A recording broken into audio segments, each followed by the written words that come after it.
할렐루야. 따라합시다. 하나님, 제 심령에 은혜와 능력과 역사를 나타내 주세요. 아멘. 옆 사람 축복해 주세요. 성령의 능력으로 강건하십시오.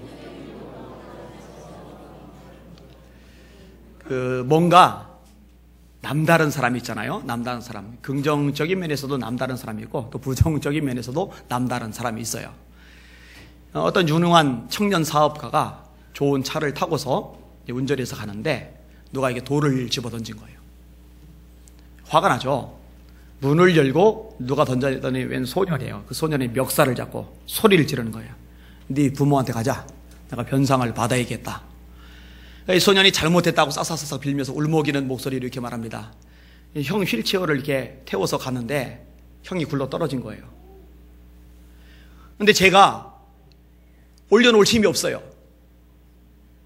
근데 차는 세워주지 않고 제가 돌 던지지 않았으면 아무도 차를 세우지 않았을 거예요. 이게 울먹이면서 그런 얘기를 들은 거예요. 순간 이 마음이 이제 울컥하는 그런 게 생겼어요. 그 형을 이렇게 앉혀놓고 그리고 이제 돌아갔어요. 물론 이제 변상은 안 받았죠. 그런데 이 청년 사업가가 참 남다릅니다. 그 돌에 맞은 지저분해보는 자리, 고급 승용차에 그런 지저분한 거 얼마나 보기 싫겠어요. 그거를 수리를 안 하는 거예요. 왜 수리를 안 하느냐? 그거를 보면서 자기를 일깨우는 거예요.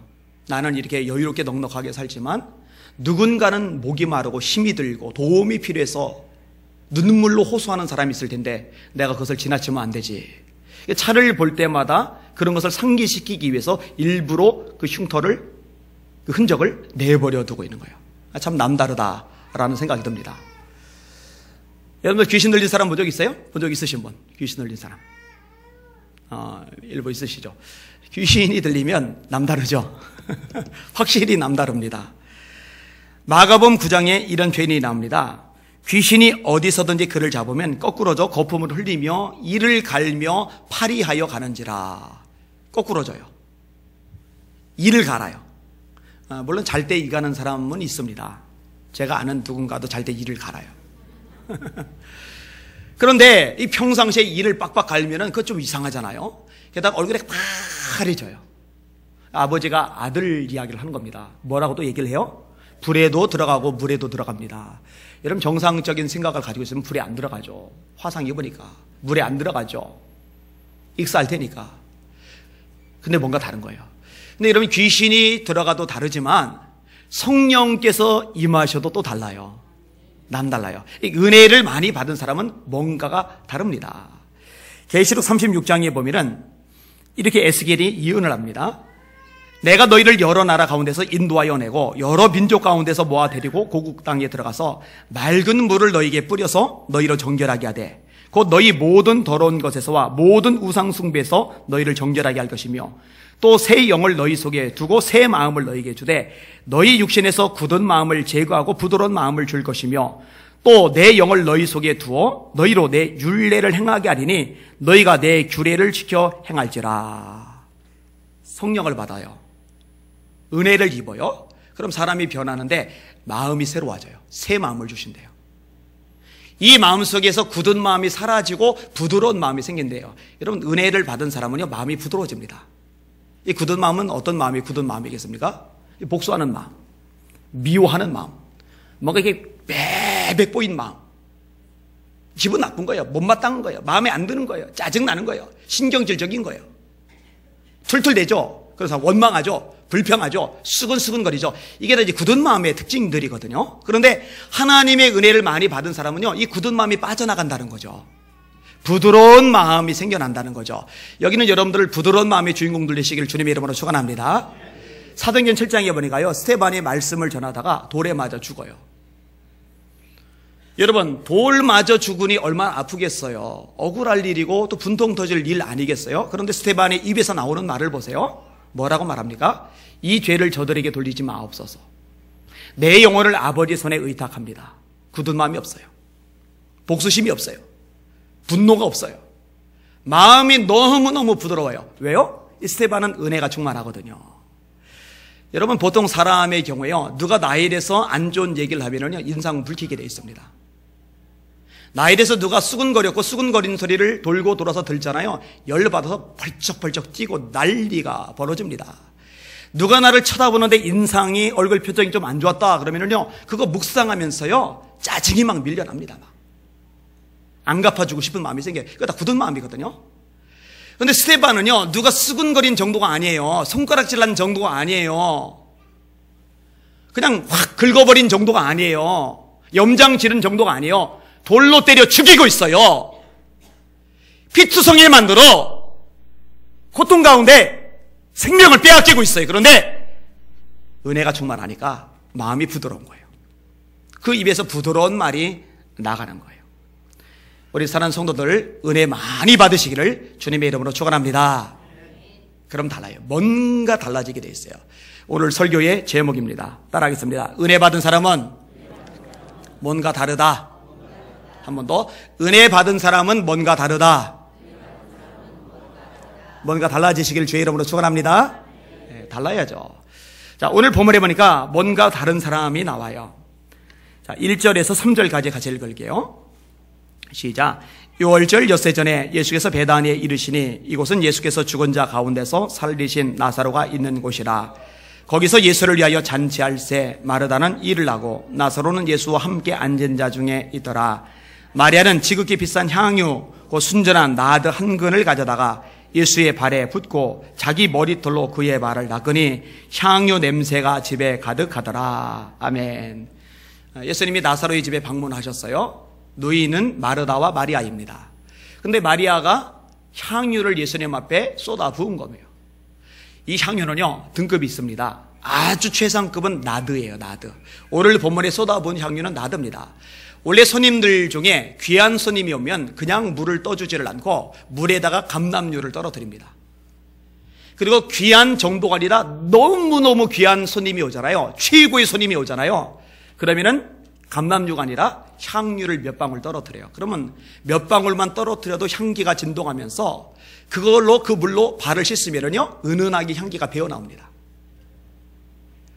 근데 이 마리아는요, 향유 몇 방울이 아니라 쏟아 부은 겁니다. 그게 얼마짜리라고요? 300데나리온. 노동자의 하루 품삯이 한 데나리온입니다. 하루에 5만 원 꼴로 따지면 1,500만 원. 하루에 10만 원 꼴로 따지면 3천만 원입니다. 여러분, 이거는 어마어마한 겁니다. 돈이 많은 부자도 절대로 주님께 이렇게 쉽게 못합니다. 사람이요, 돈이 결부되면 벌벌벌 떱니다. 굉장히 아까워하고 인색해합니다. 돈 결부돼 보세요. 사람 관계도 그냥 깨지거든요. 그런데 부자도 아닌 이 여인이 자기 전 재산이나 다름없을 만큼의 어마어마한 액수를 예수님께 쏟아 부은 거예요. 마음이 이제 그만큼 예수님께 가 있는 거죠. 요한 웨슬리 목사님이 계세요. 이분이 이제 나사렛 성결교를 창시하시죠. 우리 성결교의 뿌리도 웨슬리 목사님입니다. 감리교단의 뿌리도 웨슬리 목사님입니다. 영적 거인이에요. 이분이 영국 사회가 완전히 영적으로 몰락했을 때 혜성처럼 등장해서 영국을 변화시킨 분입니다. 역사가 한 분이 그런 평가를 내렸더라고요. 영국도 프랑스처럼 피해 대혁명이 일어날 그런 분위기였는데 왜 피해 대혁명이 일어나지 않고 이렇게 잘 극복했느냐? 이 웨슬리 부흥운동이 그 원인이다. 그렇게 말할 정도예요. 얼마나 대단했냐면요, 그 당시에 영국의 죄수가 너무 많아서 교수형을 시키는데 목을 매달아 죽는데 해굴의 밧줄이 모자랄 정도였대요. 하도 처형을 많이 시켜서, 사형을 많이 시켜서. 그런데 웨슬리 노년에 영국 사회 전체적으로 부흥운동이 일어났는데, 교회가 왕성하게 일어나는데 교도소가 텅텅 비고 거리 술집들이 죄다문을 닫았어요. 할렐루야. 그게 이제 진짜 부흥이죠. 그러니까 웨슬리는요, 그 당시에 영국에서 가장 유명한 사람입니다.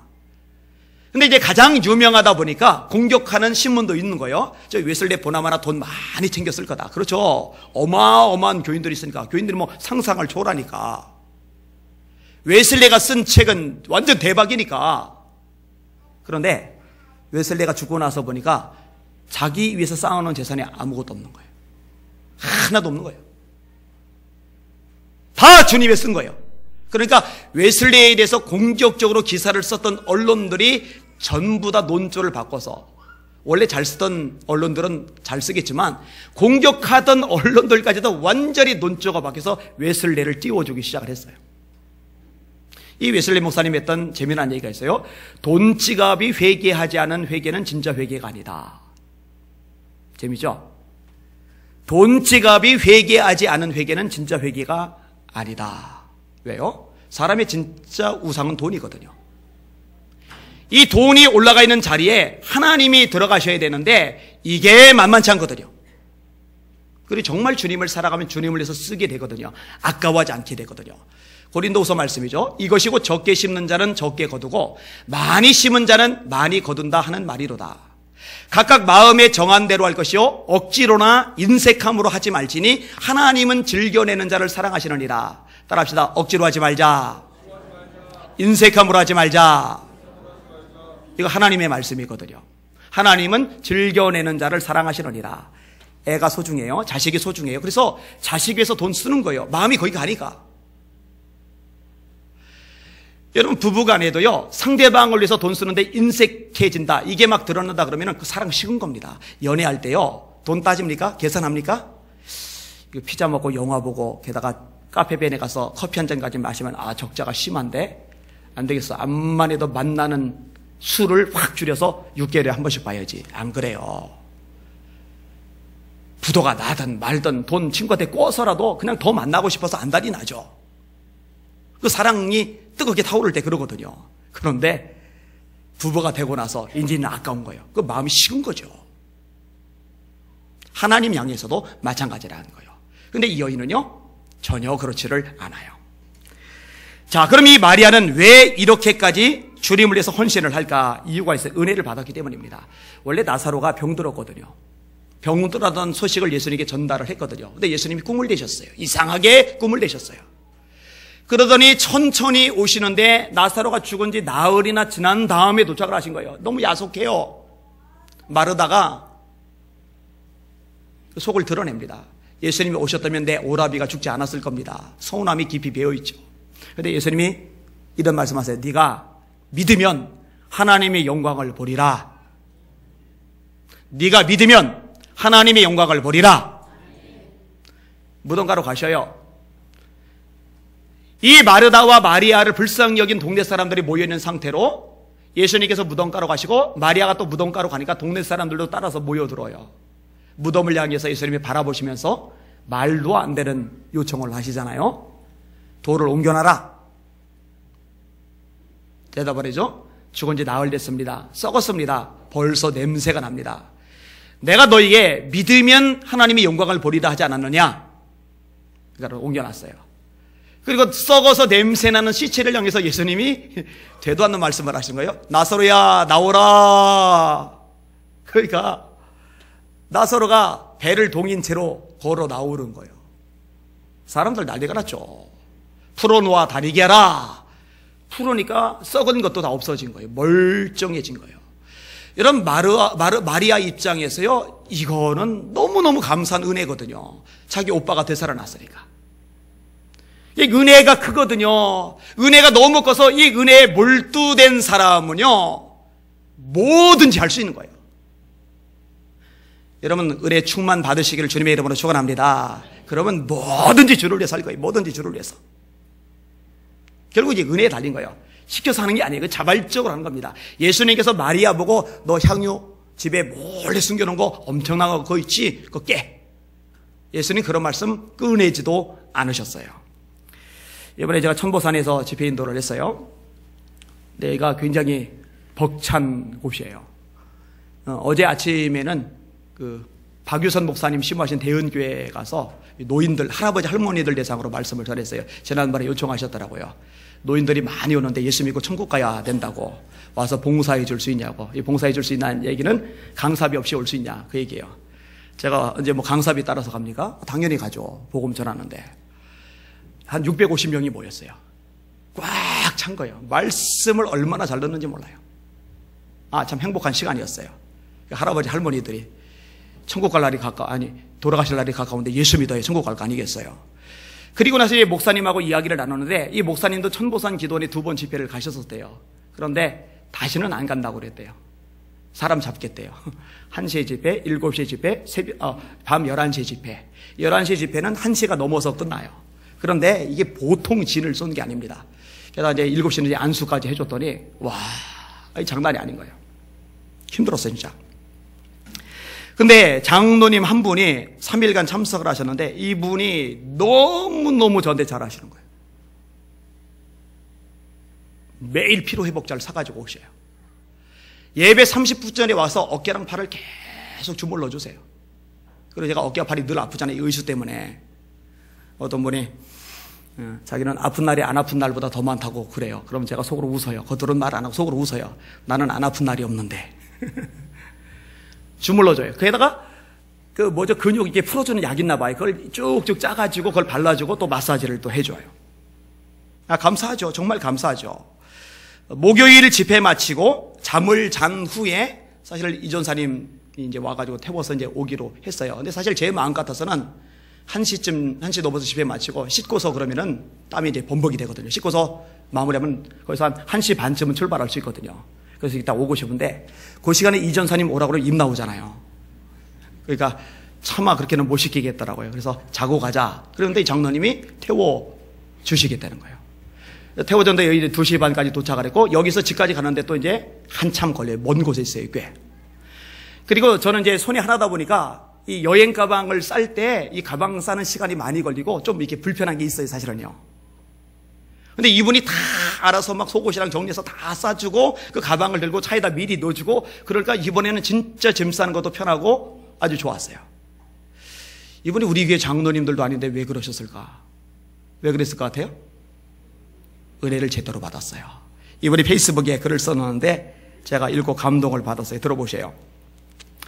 안희한 목사님 주강사로 집회를 인도하셨던 천보산 기도원에서 신비한 체험을 했다. 몸이 떨리며 혀에 힘이 돋고 톡톡 튀는 방언 기도를 어렸을 적부터 했지만 마지막 찬송을 힘차게 부르면서 기도하는 시간으로 넘어가는 찰나에 갑자기 나의 입에서 알 수 없는 말들이 그야말로 폭포수같이 쏟아지기 시작했다.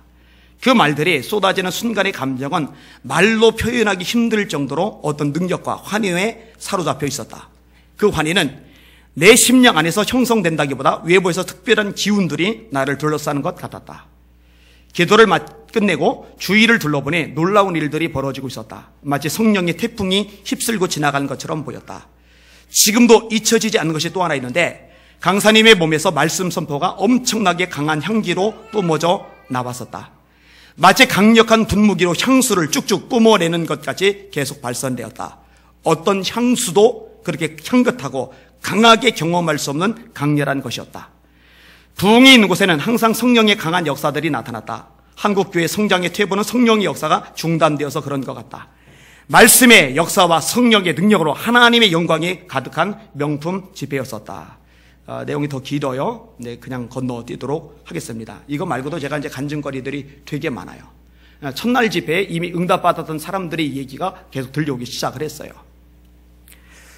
왜 이 장로님이 그렇게 헌신적으로 하셨을까요? 은혜 받아서 그래요. 은혜 받아서. 은혜 받으면 사람이 달라져요. 완전히 뒤집어지게 되어 있어요. 바디메오가 주님의 은혜를 경험하니까 길에서 예수를 따르니라 이렇게 말씀하고 있잖아요. 7 귀신에서 고침받은 막달라 마리아 은혜가 너무 크니까 만사제자르고 예수님 따라다니면서 섬기잖아요. 은혜를 받으면 뭔가가 달라요. 은혜 충만한 우리 성도들 되시기를 예수님의 이름으로 축원합니다. 축원합니다. 네, 은혜 충만 받으셔야 돼요. 그럼 달라져요. 자, 2번째 따라합시다. 은혜 받은 자에게 공격도 온다. 이게 희한해요. 은혜 받았어요? 헌신해요? 봉사해요? 충성해요? 정말 주를 위해서 헌신적으로 애를 많이 써요? 그러면은 칭찬만 올 것 같은데 사실은 그러지를 않아요. 말씀 볼게요. 4절, 5절, 6절 읽을게요. 시작. 제자 중 하나로서 예수를 잡아줄 가룟 유다가 말하되 이 향유를 어찌하여 300데나리온에 팔아 가난한 자들에게 주지 아니하였느냐 하니 이렇게 말함은 가난한 자들을 생각함이 아니요 그는 도둑이라 돈꾀를 맞고 거기 넣는 것을 훔쳐감이러라. 우리 사랑하는 성도들은 칭찬을 기대하지 말고 충성하시기를 주님의 이름으로 축원합니다. 칭찬을 기대하지 말고 헌신하시기를 주님의 이름으로 축원합니다. 그래야 제대로 충성할 수 있어요. 그래야 충성하다가 중간에 중단하지 않고 마지막까지 달려갈 수가 있어요. 그리고 제가 중요한 비밀을 하나 알려드릴게요. 사람들의 칭찬을 안 받는 게 더 유익합니다. 그게 더 남는 장사입니다. 예수님의 말씀을 제가 인용해 드릴게요. 예수님이 뭐라고 말씀하시느냐? 잘 들어보세요. 한번 따라하겠습니다. 사람에게 보이려고 그들 앞에서 의를 행치 말아라. 그렇지 않으면 내 아버지께 상을 받지 못하리라. 아멘. 자, 오늘 본문에 마리아 정말 대단하죠. 여러분 이거 아무나 못해요. 절대 아무나 못해요. 3천만 원 절대 아무나 못해요. 1,500만 원 절대 아무나 못해요. 이거 누가 이렇게 합니까? 부자도 아닌데. 그럼 이 정도쯤 있으면 정말 대단해. 야, 사람은 돈에 집착하기 마련이고 아까워하기 마련이고 인색한 마음이 들기 마련인데 어떻게 예수님께 저럴 수 있지? 정말 훌륭해. 이럴 것 같은데 그게 아니에요.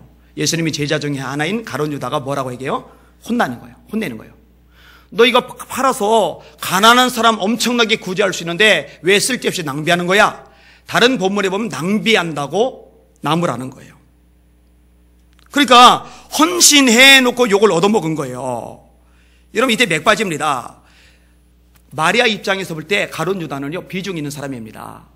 예수님을 반대하는 바리새인이 아니에요. 예수님을 반대하는 사두개인이 아니에요. 예수님을 싫어하는 헤롯 땅들이 아니에요. 예수님을 반대하는 어떤 세력이 아니라 예수님의 최측근입니다. 예수님의 핵심 제자란 말이에요. 그 제자의 입에서 태클이 걸린 거예요. 태클이 나온 거예요.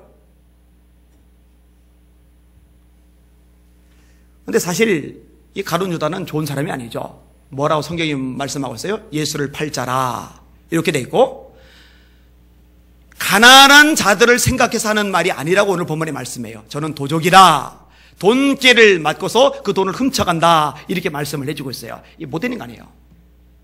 정말 사악한 인간이에요.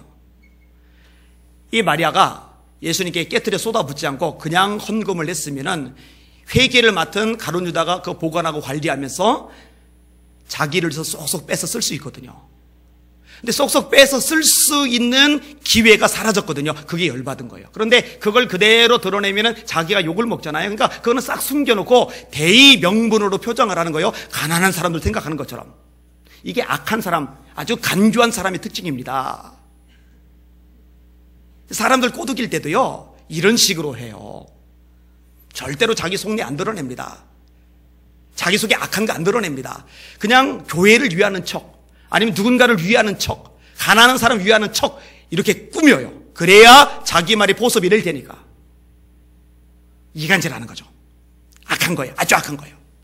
근데 마리아 입장에서 가룟 유다가 그런 인간인지 몰라요. 그냥 예수님의 측근일 뿐입니다. 그러니 상심이 될 수가 있는 겁니다. 근데 여러분 성경을 보면은요 이런 일들이 많아요. 다윗이 골리앗을 때려잡아요. 나라가 위기에서 벗어납니다. 그러면은 모든 사람에게 칭찬과 인정을 받아야 정상인데 그 일 때문에 사울이 다윗을 시기해요. 다윗을 미워해요. 나중에 다윗을 죽인다고 쫓아다녀요. 이런 다윗 입장에서 골리앗 안 때려잡았으면 그냥 목동으로 평범하게 살았으면 사울에게 죽임당할 위협을 안 당해도 돼요. 그러면 질문, 그럼 골리앗을 때려잡지 않고 그냥 내버려 둘 걸 그랬습니까? 여러분 때로 성도들이, 때로 하나님의 일을 하는 사람들이 이런 생각을 해요. 어떤 일을 하고 나서 그 일 때문에 어려움이나 고난이나 태클이 생기면은요 내가 차라리 하지를 말걸. 그거는 진짜 미련한 거예요. 골리앗 때려잡은 것 때문에 사울 때문에 어려움을 당하고 고통을 당하지만 골리앗을 잡은 그 일은 하나님 앞에 참 잘한 일이거든요. 여러분이 주를 위해서 헌신한 것은 하나님이 기억하시는 참 잘한 일이거든요. 내가 괜히 했어 절대로 후회하지 마시기를 주님의 이름으로 축원합니다. 그거 감사하시는 게 지혜롭고 복 있는 사람의 특징입니다. 자, 조금만 더 얘기해 볼게요. 기도원이 있어요. 300명의 용사를 거느리고 목숨을 걸고 나가서 싸웠어요. 승리를 거뒀어요. 칭찬만 와요? 아니요. 그 당시 12지파 중에 가장 강한 지파 중에 하나인 에브라임 지파가 태클을 겁니다. 니들 왜 싸우러 갈 때 우리 안 불렀어? 니들 그냥 두지 않을 거야. 참 악한 인간들이에요. 기도리 싸우러 나갈 때 겁난다고 숨어있던 인간들이거든요. 그래놓고 승리를 거두고 나서 분위기가 좋아지니까 뒤늦게 나타나서 너 왜 싸울 때 우리 안 불렀어? 니들 그냥 두지 않을 거야. 적반하장식으로 오히려 승질 부리면서 협박을 하고 있는 거예요. 질문. 그럼 기드온이 300명 데리고 목숨 걸고 싸워서 미디안을 물리친 거 괜히 한 짓이에요? 쓸데없는 짓 했다. 내가 이렇게 해놓고 한 나라의 10분의 1이 넘는 사람, 에브라임 큰 집하니까 10분의 1이 넘는 사람들로부터 이렇게 욕 얻어먹을 바에 쓸데없는 짓을 했다. 이런 거 난 다시는 안 해. 그렇게 나갔으면 기도는 별거 아니죠. 기도는 어떻게 반응하죠? 맞아. 니들이 우리보다 더 위대해. 니들이 한 일에 비하면 우리가 한 일은 정말 아무것도 아니야. 너희들의 끝물 포도가 우리들의 만물 포도보다 훨씬 나아. 만물 포도 처음에 막 포도가 싱싱하게 날 때 비싸요. 맛도 좋아요. 근데 포도철이 다 지나가고 나중에 쭈글쭈글하게 나오잖아요. 이걸 끝물 포도라고 그러거든요. 그런데 니네 그 형편없는 끝물 포도가 우리의 가장 좋은 만물 포도보다 훨씬 좋아. 모든 곡을 다 넘겨준 거예요. 그래 놓고는 이 기드온과 300용사는 피곤한 몸 끌고 또다시 싸움을 싸우러 나가는 거예요. 얼마나 귀합니까? 얼마나 아름답습니까? 우리 사랑하는 성도들은 사람들의 말에, 사람들의 눈에, 사람들의 공격에 민감하지 않으시기를 주님의 이름으로 축원합니다. 그거 민감하면은요, 주님의 일 못해요. 충성 못해요. 끝까지 못해요. 에너지 진 다 뺏깁니다. 그거 극복하느라고 시간, 인생 허비예요. 여러분, 제가 한국교회에서 나름대로 헌신을 하잖아요. 그걸 보고서 아마 차세대 리더 23명 뽑는 거, 거기 아마 최연소로 집어넣어줬는지 몰라요. 그런데요, 다 칭찬할 것 같아요? 천만의 말씀입니다. 욕도 많이 합니다. 남모르는 소리 무신 많이 합니다. 그래서 제가 페이스북에다가 저에 대한 9가지 오해라고 해서 이제 글을 쓴 게 있어요. 진짜 엉뚱한 오해들 많이 나와요. 그런데 그거는 당연한 거예요. 그거 없는 게 비정상적인 겁니다. 그거는 있는 게 원리라고 생각하시고 더 이상 영향받지 않고 끝까지 사명 감당하시기를 주님의 이름으로 축원합니다. 자, 마지막 세 번째 법은 따라합시다. 예수님의 인정이면 다 된 것이다. 진짜입니까?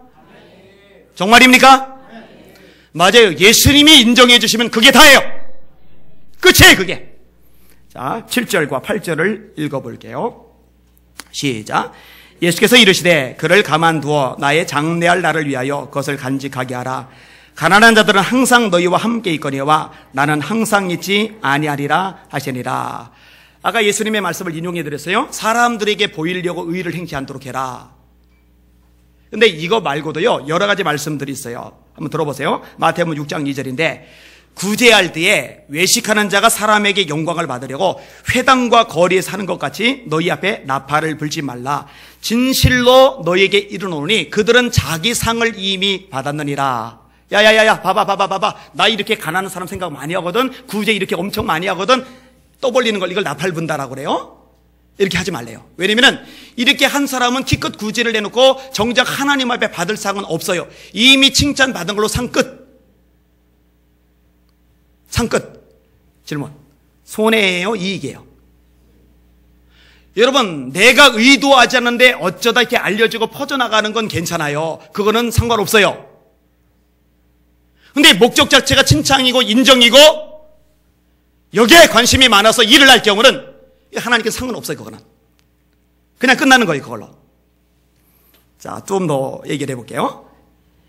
마태복음 6장 5절은 기도인데 너희는 기도할 때 외식하는 자와 같이 되지 말라. 그들은 사람에게 보이려고 회당과 큰 거리 어귀에 서서 기도하기를 좋아하느니라. 내가 진실로 너희에게 이르노니 저들은 자기 상을 이미 받았느니라. 아주 웃기는 현상인데 회당에서 기도를 해요. 회당에서. 딴 데서는 잘 안 해요. 회당에서. 회당은 왜? 사람이 많이 모여요. 그 다음에 큰 거리 어귀에 서서 기도를 해요. 왜? 거기는 사람들이 늘 많이 붐벼요. 왜 그러겠어요? 저분 기도 많이 하는 분이야. 영역 있는 분이야. 영성 있는 분이야. 그 소리 들으려고. 우리나라에서는 이게 잘 안 와닿아요. 여기 남문시장 앞에서 거기 딱 서가지고 여러분 기도하고 있어 보세요. 미치광이 소리 듣죠. 근데 유대는 완전한 신앙 공동체거든요. 거기는 길에서 기도해도 하등에 이상할 게 없어요. 그런데 길에서만 기도하는 거죠. 그게 문제인 거죠. 회당에서만 기도하는 거죠. 그게 문제인 거죠. 자기 상 다 받은 거예요. 떠벌리는 거, 칭찬 자꾸 받는 거, 좋을 거 하나도 없어요. 하나만 더 얘기할게요.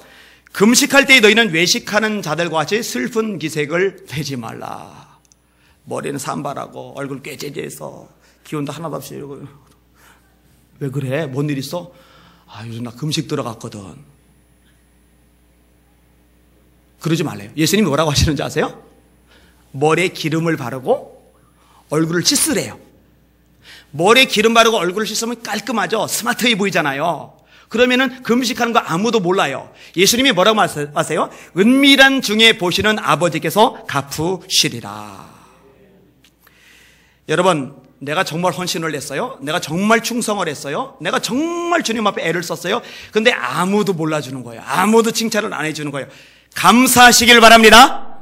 찬양하시길 바랍니다. 하늘에서 너희 상이 금이니라. 주를 위해서 애썼어요. 헌신했어요. 충성했어요. 정말 최선 다했어요. 그런데 태클이 들어와요. 욕을 먹어요. 감사하시길 바랍니다. 하나님 찬양하시길 바랍니다. 하나님 앞에 상이 큽니다. 오늘 본문에 주님이 뭐라고 말씀하십니다. 하십니까? 이렇게 말씀하셔요. 그를 가만두어 나의 장래할 날을 준비하게 하라. 여러분, 예수님의 제자들도 그렇고 그 당시 부자들도 그렇고요, 어느 누구도 예수님이 십자가에 죽음 이 장례를 준비한 사람, 이 영광스러운 준비를 한 사람은 아무도 없어요. 딱 한 사람 빼고. 딱 한 사람 누구? 이 막달라 마리아. 막달라 마리아가 아니고 나사로의 두 동생 마리아 외에는 아무도 없어요. 여러분, 예수님이 인정해 주셨으면 된 거예요. 사람들이 아무리 칭찬해도 아무리 인정해도요, 막상 예수님이 인정해 주지 않으면 그는 가짜입니다. 제가 종종 인용하는 마태복음 7장의 말씀, 그날에 많은 사람이 나더러 이르되 주여 우리가 선지자 주의 이름으로 선지자 노릇하며 폼나죠. 선지자 노릇하면 목사 노릇하면 폼나잖아요. 부흥사 노릇하면 폼나잖아요. 귀신을 쫓아내며, 누가 귀신 들렸어요. 막 불에도 들어가고 물에도 들어가고 막 거품 물고 막 눈이 막 돌아가고 막 완전히 미쳐 돌아가요. 그런데 여기는 여러분 중에 한 명이 내가 나사렛 예수를 명하는 귀신아 나가라 했더니 귀신이 소리 지르고 나가고 이 사람이 멀쩡해져요. 폼나잖아요. 괜찮잖아요. 권능을 행한다. 권능을 한 번만 행해도요, 야, 능력 있는 주님의 종이야. 막 사람들이 추앙할 거예요. 사람들 모여들 거예요. 그런데 권능이 한 번이 아니라 많은 권능을 행했대요. 근데 예수님 뭐라 하세요? 내가 너희를 도무지 알지 못하니 불법을 행하는 자들아 내게서 떠나가라리라. 사람들이 환호하고 인정해주고 추종해주고 막 박수 쳐주고 난리 요란을 떨어도 주님이 인정해 주지 않으면 그 말짱꽝입니다. 제가 장담컨대요, 이 땅에서 아주 영광을 누리면서 엄청난 능력 있는 주님의 종이라고 추앙을 받던 많은 목회자들이 천국 가서 아무것도 아닐 겁니다. 아니, 천국 못 갈 사람도 있을 겁니다. 거꾸로 별로 눈에 띄지도 않고 영양가도 있어 보이지 않고 투명 인간 취급받는 사람, 투명 인간, 마치 안 보이는 사람처럼 그렇잖아요. 그런 크게 대접받는 사람들 있어요. 그런데 그 중심에 주님을 정말 사랑하는 마음이 있고 주님의 뜻대로 살고자 하는 열망이 가득하고 남모르게 하나님을 위해서 말씀에 순종하는 삶을 살아가는 사람들, 하나님 앞에 섰을 때 하나님 그 중심을 아시기 때문에 그 삶을 꿰뚫어 보시기 때문에 놀라운 축복과 상급으로 갚아주실 겁니다. 할렐루야. 그러니까 우리가 막상 천국에 갔을 때 우리 눈으로 볼 때 대단해 보이는 사람 별것 아니고 우리 눈에 볼 때 정말 아무것도 아닌 것 같은 사람, 대단한 사람 많을 겁니다. 완전히 판세가 달라질 겁니다. 저는 하나님 앞에 섰을 때 저와 우리 성도들이 정말 칭찬 듣기를 원해요. 정말 하나님께 상급받기를 원해요. 잘하였도다 착하고 충성된 종아, 네가 작은 일에 충성하였음에 내가 많은 것으로 네게 맡기리니 네 주인의 즐거움에 참여할지어다. 할렐루야. 이렇게 칭찬 듣는 저와 여러분들 되시기를 주님의 이름으로 축원합니다. 그렇게 되셔야 합니다. 제가 한번 인용을 했던 건데 그냥 글로 인용을 할게요. 사람이 아니라 주님만 바라본 한 권사님 이야기예요. 예수님을 따르기 위해서는 자기를 부인하고 자기 십자가를 져야만 한다고 예수님께서 친히 가르쳐 주셨습니다. 사도 바울의 표현대로라면 자신을 십자가에 못 박는 것이라고 할 수 있을 것입니다. 갈라디아서 2장 20절. 이처럼 자아가 죽는다면 그리스도인으로서 신앙생활하는데 많은 죄악들을 자연스럽게 피할 수 있을 것입니다. 사실 죽은 자는 유혹을 받지 않습니다. 생전에 아무리 식탐이 많았던 사람이라더라도 죽은 후에는 음식의 유혹에 넘어갈 일이 없습니다. 진수성찬을 차려놓아도 시체는 맛있는 음식에 영향을 받지 않는 것입니다.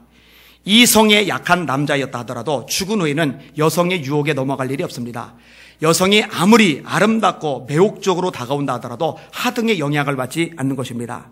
마찬가지입니다. 자아가 죽은 사람은 죄의 영향력으로부터 벗어나게 됩니다.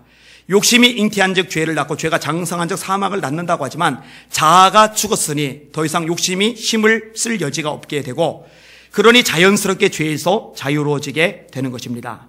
더 나아가서 자아가 죽은 사람은 억울한 일을 당하거나 화나는 일을 겪어도 그 일로 주님의 일을 그르치지 않습니다. 생각해 보십시오. 죽은 자의 뺨을 때린다고 벌떡 일어나 때린 자의 뺨을 때리겠습니까? 죽은 자를 밟았다고 벌떡 일어나 밟은 자를 걷어차기라도 하겠습니까? 죽은 자는 그런 식으로 반응하지 않습니다.